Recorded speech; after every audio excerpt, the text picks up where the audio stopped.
السلام علیکم ورحمۃ اللہ وبرکاتہ نحمدہ ونصلی علی رسولہ الکریم۔ سامعین و ناظرین، ابھی کسی پروگرام میں چند دن پہلے غیر مقلد قاری خلیل الرحمن جاوید کے ساتھ ہمارے جو مفتی صاحب جو ہے نا، پتہ نہیں ان کا میرے خیال میں نام کوئی رشید احمد خورشید اس طرح کا نام ہے، پوری طرح مجھے نام ذہن میں نہیں ہے، ان کی گفتگو جو ہوئی طلاق کے مسئلے پر، 3 طلاق والے مسئلے پر گفتگو ہوئی۔ اب اس گفتگو سے غیر مقلدین کی حقیقت پوری طرح سامنے کھل کر آ گئی، یعنی یوں سمجھیں ان کا چھپا ہوا چہرہ خود غیر مقلد قاری خلیل الرحمن جاوید نے واضح کر دیا، بات سمجھ میں آ گئی۔ بہت ساری ایسی باتیں جو وہ کہا کرتے ہیں آج یعنی اس گفتگو سے پوری طرح واضح ہو گئیں اور بات سمجھ میں آ گئی۔ دیکھیں وہ یہ بھی کہا کرتے ہیں کہ بھئی دیکھیں آپ ہمیں دلائل پیش کرو، دلائل دو ہم مان جائیں گے، ٹھیک ہے، یہ بھی کہا کرتے ہیں نا۔ اور وہ یہ بھی کہا کرتے ہیں کہ ہم قرآن و حدیث کو ماننے والے ہیں، قرآن و حدیث پر چلنے والے ہیں، یہ بھی بات کرتے ہیں۔ اور وہ یہ کہتے ہیں کہ ہم منہج سلف پر چلتے ہیں۔ اب سلف سے مراد کیا ہے؟ وہ خود کہتے ہیں سلف سے مراد، وہ کہا کرتے ہیں کہ سلف سے مراد صحابہ ہیں، کہ ہم فہم سلف پر ہیں، یعنی فہم صحابہ پر عمل کرنے والے ہیں، یہ غیر مقلد خود کہا کرتے ہیں۔ اب یہ ساری کی ساری باتیں سمجھ میں آتی ہیں، اور پھر آخرکار غیر مقلد کس طریقے پر ہیں، یعنی ان کا موقف کیا ہے، وہ بھی بات سمجھ میں آ جاتی ہے، یعنی وہ کس کے پیچھے چلنے والے ہیں، ٹھیک ہے نا، تو یہ بھی بات سمجھ میں آ جاتی ہے۔ تو جو گفتگو ہوئی اس میں مفتی صاحب نے بڑے زبردست دلائل دیے، وہ تو آپ نے سنے ہوگے، ہم آپ کو یاد دہانی کے طور پر وہ سناتے ہیں۔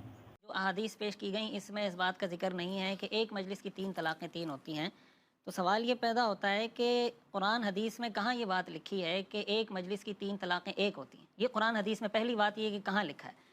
ایک تو یہ سوال ہے، اور اس سوال کا امید ہے قاری صاحب انشاءاللہ جواب دیں گے۔ پھر جب احادیث سے بھی یہ بات ثابت ہو رہی ہے کہ 3 طلاقیں ایک ساتھ دینے سے 3 طلاقیں واقع ہو جاتی ہیں، اس کے مقابلے میں جو حدیث رکانہ پیش کی گئی ابو داؤد شریف کی، اس کا تو مفتی صاحب نے بہت تفصیلی اس سے بات کی کہ خود سنن ابو داؤد کے اندر امام ابو داؤد رحمۃ اللہ علیہ نے یہ بات نقل کی ہے کہ یہی روایت ان کے پوتے سے بھی منقول ہے، اور صاحب البیت ادری بما فی، جو گھر والا ہوتا ہے وہ زیادہ بہتر جانتا ہے، انہوں نے یہ روایت نقل کی ہے کہ طلقہا البتہ، کہ انہوں نے طلاق البتہ دی تھی، طلاق ثلاث نہیں دی تھی۔ طلاق البتہ الگ چیز ہے، طلاق ثلاث الگ چیز ہے۔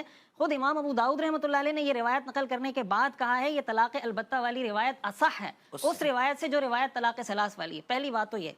دوسری بات قاری صاحب نے یہ کی کہ بھائی یہ جو کہا جاتا ہے کہ 2 طلاق 3 طلاق، تو یہ تو اسی وقت ہوگا جب دونوں کے درمیان کوئی گیپ ہوگا، الگ الگ ہوگا۔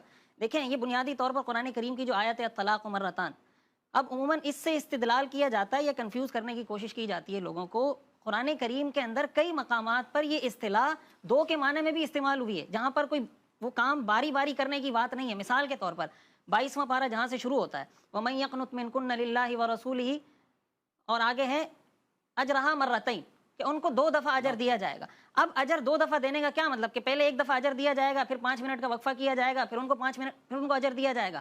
حدیث میں آتا ہے رسول اللہ صلی اللہ علیہ وسلم کے بارے میں کہ توضأ مرتین مرتین، کہ آپ نے 2 دفعہ وضو کیا، تو اس کا کیا مطلب آپ نے 1 دفعہ وضو کیا، پھر 5 منٹ کا وقفہ کیا، پھر آپ نے دوسری دفعہ وضو کیا۔ یہ بھی ایک خلط مبحث ہے، یہ کنفیوژن پھیلانے کی کوشش کی جا رہی ہوتی ہے کہ یہ جناب امام ابو حنیفہ کو مانتے ہیں، حدیثوں کو نہیں مانتے، امام ابو حنیفہ کے پیچھے چلتے ہیں۔ میں آپ کے سامنے کچھ احادیث کا حوالہ، آثار صحابہ کا حوالہ دینا چاہتا ہوں سب سے پہلے، تاکہ ہمیں یہ پتہ چلے کہ یہ جو قرآن حدیث کا جو فہم ہم پیش کر رہے ہیں، آیا یہ امام ابو حنیفہ رحمۃ اللہ علیہ کا فہم ہے یا قرآن حدیث کا وہ فہم ہے جو صحابہ نے سمجھا تھا؟ اب سوال یہ پیدا ہوتا ہے کہ قرآن و حدیث کا وہ فہم جو صحابہ نے سمجھا وہ معتبر ہے، یا قرآن و حدیث کا وہ فہم جو آج کے زمانے میں کوئی دعویٰ کرتا ہے وہ معتبر ہوگا؟ حضرت عبداللہ ابن عمر رضی اللہ تعالیٰ عنہ، میں مختصر کر رہا ہوں، حضرت عبداللہ ابن عمر رضی اللہ تعالیٰ عنہ کی روایت ہے، صحیح بخاری کی حدیث نمبر 5332 ہے۔ ان سے پوچھا گیا، انہوں نے کہا ان کنت طلقتها ثلاثا فقد حرمت علیک، اگر تم نے 3 طلاقیں دی تمہاری بیوی تم پر حرام۔ اسی طرح حضرت عبداللہ ابن عمر رضی اللہ تعالیٰ عنہ کی ایک اور حدیث ہے، صحیح مسلم کے اندر 3656 اس کا نمبر ہے، اما انت طلقتها ثلاثا فقد عصیت ربک فیما امرک به من طلاق امرأتک وبانت منک، یہ صحیح مسلم کی حدیث ہے۔ اسی طرح حضرت عمر رضی اللہ تعالیٰ عنہ، یہ روایت میں اس لیے پیش کر رہا ہوں کہ حضرت عبداللہ ابن عمر حنفی نہیں تھے، حضرت عبداللہ ابن عمر شافعی بھی نہیں تھے۔ حضرت عمر رضی اللہ تعالیٰ عنہ کے پاس ایک شخص کو لایا گیا، اس نے 3 طلاقیں دی تھی، حضرت عمر رضی اللہ تعالیٰ عنہ نے ان کو سزا بھی دی، وفرق بینہما، ان کے درمیان تفریق بھی کر دی۔ حضرت عثمان رضی اللہ تعالیٰ عنہ کے بارے میں آتا ہے، ایک شخص آیا، اس نے کہا میں نے اپنی بیوی کو 100 طلاقیں دی ہیں، تو حضرت عثمان رضی اللہ تعالیٰ عنہ نے فرمایا کہ 3 طلاقوں نے وہ حرام کر دی، باقی تم نے ظلم کیا ہے۔ میں مختصراً یہ احادیث آپ کو سنانا چاہتا ہوں۔ حضرت علی رضی اللہ تعالیٰ عنہ کی حدیث ہے، حضرت علی رضی اللہ تعالیٰ عنہ کے بارے میں آتا ہے، رضی اللہ تعالیٰ حضرت علی رضی اللہ تعالیٰ عنہ، حضرت عبداللہ ابن عباس رضی اللہ تعالیٰ عنہ، حضرت عبداللہ ابن مسعود رضی اللہ تعالیٰ عنہ، حضرت مغیرہ ابن شعبہ رضی اللہ تعالیٰ عنہ، یہ سارے وہ صحابہ ہیں جن کے پاس یہ مسئلہ آیا، ان سے پوچھا گیا، انہوں نے یہ فتویٰ دیا۔ میرا سوال یہ ہے کہ کیا یہ سارے صحابہ حنفی تھے، یا قرآن و حدیث کا وہ فہم جو انہوں نے سمجھا تھا کیا وہ معتبر نہیں؟ اب ناظرین اکرام، دلائل آپ نے سنے، مفتی صاحب دلائل دے رہے تھے، درمیان میں یہ قاری خلیل الرحمن جاوید یہ کہا کرتے بھئی وقت نہیں بچے گا، وقت نہیں، کیونکہ لوگوں کو پتہ چلتا ہے نا کہ دلائل کس طرف ہیں، بات آ جاتی ہے نا، کھل جاتی ہے، اس لیے درمیان بول رہے تھے مجھے وقت نہیں ملے گا، وقت نہیں ملے گا، زیادہ وقت لے رہا ہے۔ اب بالآخر مفتی صاحب نے صرف نام پھر گروانا شروع کر دیے کہ فلاں صحابی فلاں صحابی فلاں صحابی۔ اب ان دلائل کے اندر واضح طور پر ایسے بھی ایسے حوالہ جات موجود تھے جن میں ایک ہی وقت کی 3 طلاق کا ذکر تھا، موجود تھا، لیکن اس گفتگو سننے کے بعد قاری خلیل الرحمن جاوید نے ایک اور طریقہ اختیار کیا، ذرا وہ بھی سنیں۔ سب سے بڑی خوشی کی بات یہ ہے انہوں نے آج یہ اپنی زبان سے کہا کوئی صحابی حنفی نہیں تھا، یہ بات میں بھی کہتا ہوں، کوئی صحابی اب آپ چپ رہے ہیں اپنی باری میں، انہوں نے خود کہا اپنے بارے میں، تو اب چبھن کیسے، خود کہا تو اب برداشت کرو۔ اور دوسری بات یہ ہے کہ اپنی ساری باتوں کو حدیث کے مطابق کہہ دیا، میری باتوں کو سارا عقل کے اوپر لا کے وہ سارا کچھ ختم۔ ابھی جتنے آثار بھی پیش کیے ہیں نا صحابہ کے، بھلے 5 نام لیے ہوں یا 50 نام لیے ہوں، میرا وہ جو مطالبہ ہے کہ کس روایت میں یہ الفاظ ہیں کہ طلقتھا ثلاثاً کے ساتھ ایک مجلس کے الفاظ ہیں۔ 3 طلاقیں، دیکھیے 3 طلاقیں ہم بھی مانتے ہیں کہ جب عورت کو 3 طلاقیں ہو جائیں گی وہ اس پر مغلظہ واقع ہوگی اور اس پر حرام ہو جائے گی خاوند پر، لیکن 3 کہتے کس کو ہیں، یہ اصل نزاع کا باعث ہے۔ 3 کہتے کس کو ہیں، 3 ہوں گی کب؟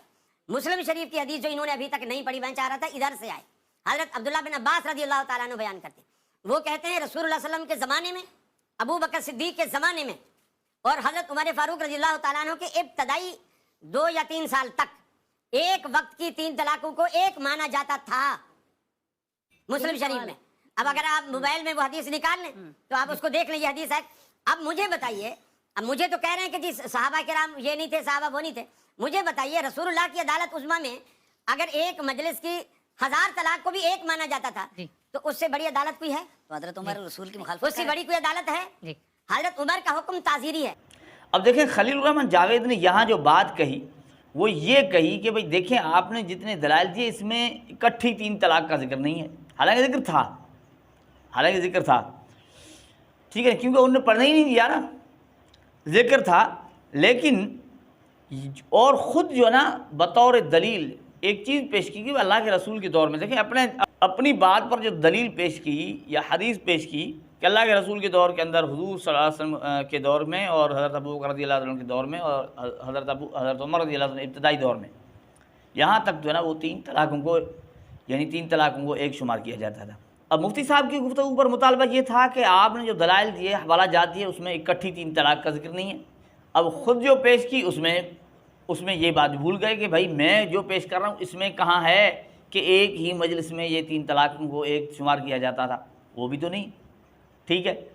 اب دیکھیں طریقہ کار، اور پھر آگے ایک پہلے سے انہوں نے کہا تھا، حضرت مفتی صاحب نے کہا کہ یہ قرآن و حدیث میں کہا ہے کہ اکٹھی 3 طلاق کو ایک شمار کیا جائے گا، تو انہوں نے کہا حدیث رکانہ میں ہے۔ اب حدیث رکانہ میں یہ جو کہنا حدیث رکانہ میں، اب وہاں تو الٹا ان کے خلاف دلیل آ رہا ہے نا۔ ایک تو مفتی صاحب نے یہاں بتا دیا تھا کہ یہ طلاق بتہ تھی، ٹھیک ہے نا، اور وہاں آپ دیکھیں گے تو اللہ کے رسول آپ کا ارادہ کیا ہے، تو صحابی رسول کہتے ہیں میرا ایک ہی کا ارادہ تھا۔ اب اس سوال سے بھی یہ پتہ چلتا ہے، اور آگے اللہ کے رسول کہتے ہیں جو آپ نے ارادہ کیا وہی ہے، یعنی اگر آپ 3 کا کرتے تو 3، 1 کا کرتے تو 1، تو بات تو پھر بھی غیر مقلد کے خلاف آ رہی ہے۔ لیکن یہاں یہ جھوٹ بول رہا ہے کہ اللہ کے رسول کے دور میں 1000 طلاق کو جو ہے نا وہ ایک شمار کیا جاتا تھا۔ دیکھیں کس قدر جھوٹ ہے۔ اب ہم آپ کو جو بتانا چاہتے ہیں یا سمجھانا چاہتے ہیں کہ اس گفتگو سے کیا بات واضح ہوئی، بات یہ واضح ہوئی کہ یہ جو کہتے ہیں کہ بھائی دلائل پیش کرو ہم مانیں گے، تو دلائل آنے کے باوجود غیر مقلد ماننے والے نہیں۔ اور دوسری بات کہ یہ جو قرآن و حدیث کا دعویٰ کرتے ہیں، یا قرآن سے بھی مفتی صاحب نے مسئلہ سمجھایا اور احادیث بھی پیش کی، لیکن ماننے والے غیر مقلد نہیں ہیں۔ اور تیسری بات کہ بھائی ہمیں جو کہتے ہیں کہ ہم فہم سلف پر چلتے ہیں، ہم منہج سلف پر چلتے ہیں، سلف سے کیا مراد صحابہ، تو سارے صحابہ اکرام اس بات پر متفق، سارے صحابہ، حضرت عمر رضی اللہ عنہ اس فیصلے پر کس صحابی نے اعتراض کیا؟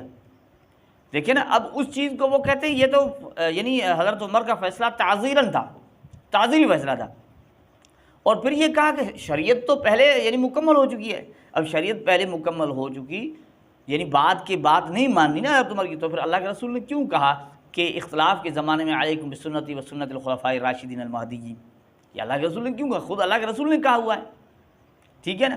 اب خلفاء راشدین میں سے جب فیصلہ آ جاتا ہے، صحابہ کا فہم ہے، صحابہ کا عمل ہے، بات واضح ہے، لیکن غیر مقلد صحابہ کو نہیں مان رہا، ٹھیک ہے نا، بات اب نہیں چلا رہا ہے۔ اب صحابہ نے اس چیز پر عمل کیا ہے، صحابہ کا یہ مسئلہ ہے، اور خلیفہ راشد کا ہے۔ حالانکہ احادیث میں اس سے پہلے بھی ثابت، یہاں باقاعدہ ایک قانون بنایا گیا، لیکن غیر مقلد مان، اب کیوں نہیں مان رہا؟ آپ سمجھ رہے ہیں کیوں نہیں مان رہا؟ ابھی صحابہ کو کون نہیں مانتے؟ آپ کے ذہن میں ہوگا نا، صحابہ کو ماننے والے کون ہیں؟ اور اس چیز کی بھی وضاحت ہو گئی۔